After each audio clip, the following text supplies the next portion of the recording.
നമ്മുടെ ആഗ്രഹങ്ങൾ, നമ്മുടെ സന്തോഷങ്ങൾ എന്ന് പറഞ്ഞ കാര്യത്തിന് ലൈഫിൽ കുറച്ച് ഇമ്പോർട്ടൻസ് കൊടുക്കുക. ഒരുപാട് ഓടി ക്ഷീണിക്കുമ്പോൾ നമുക്ക് എന്ത് ചെയ്യാൻ പറ്റത്തില്ല, ആസ്വദിക്കാൻ പറ്റത്തില്ല ലൈഫ്. അതിന് മുമ്പേ ആയിട്ട് നിങ്ങൾ എന്ത് ചെയ്യുക, നിങ്ങളുടെ ലൈഫിൽ അല്ലെങ്കിൽ വീട്ടിലുണ്ടാകുന്ന ഒരു സന്തോഷം. ഇപ്പം പൊട്ടിത്തെറിയും വഴക്കും അടിയും എല്ലാ വീട്ടിലും ഉള്ള കാര്യം തന്നെയാണ്. പക്ഷേ സ്വയമേ നമ്മൾ എന്ത് ചെയ്യുക, അത് മറന്ന് അത് പരിഹരിച്ച്, അല്ലെങ്കിൽ അതിനൊരു സൊല്യൂഷൻ കണ്ടെത്തി, അല്ലെങ്കിൽ നമ്മളൊരു മെഷീൻ കണക്ക് വർക്ക് ചെയ്ത് ജോലി ചെയ്ത് നമ്മുടെ സന്തോഷങ്ങളൊക്കെ മാറ്റി നിർത്തി, അല്ലെങ്കിൽ അവരുടെ സന്തോഷമാണോ എല്ലാം, അങ്ങനെയല്ല. നമുക്ക് നമ്മുടേതായിട്ടുള്ള സന്തോഷങ്ങളുടെ ഒരു കാര്യങ്ങൾ അതിന് ഇമ്പോർട്ടൻസ് കൊടുത്താൽ മാത്രമേ മനസ്സമാധാനം എന്ന് പറഞ്ഞ സാധനം സ്വന്തമായിട്ട് ഉണ്ടാക്കിയെടുക്കാൻ പറ്റൂ.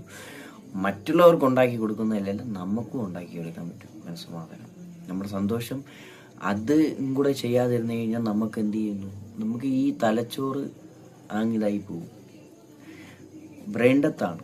കാര്യം ജീവിച്ചിരിക്കുകയൊക്കെ തന്നെ മരിച്ചു നടക്കുന്ന ഒരു വ്യക്തിയായിട്ട് നടക്കേണ്ടി വരും.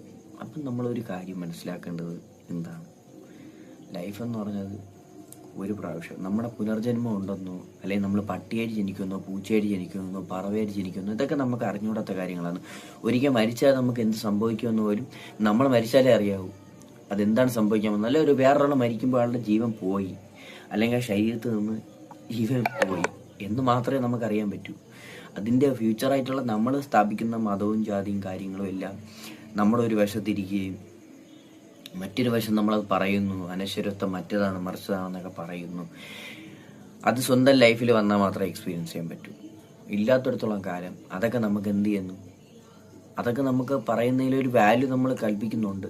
ഓക്കെ, അത് കൽപ്പിക്കാം. പക്ഷേ അത് കൽപ്പിക്കുന്നതിനോടൊപ്പം തന്നെ നമ്മളാരും ഒരുപാട് കാലഘട്ടം ജീവിച്ചിരിക്കുന്ന ഒരു വ്യക്തികളല്ലാത്തടത്തോളം കാലം ലൈഫിൽ ഓരോ മൊമെൻറ്റും സന്തോഷം കിട്ടുന്നതാണെങ്കിൽ സന്തോഷം കിട്ടാൻ തന്നെ ശ്രമിക്കുക. അത് നമ്മൾ നേടിയെടുക്കാൻ തന്നെ ശ്രമിക്കുക. എല്ലാത്തിനും കാര്യം നമ്മുടെ സന്തോഷവും സമാധാനം എന്ന് പറഞ്ഞ കാര്യം നമുക്ക് തന്നെ ഉണ്ടാക്കിയെടുക്കാൻ പറ്റും. നമ്മൾ ഒരുപാട് ജോലി ചെയ്ത് പൈസ ഉണ്ടാക്കി നമ്മൾ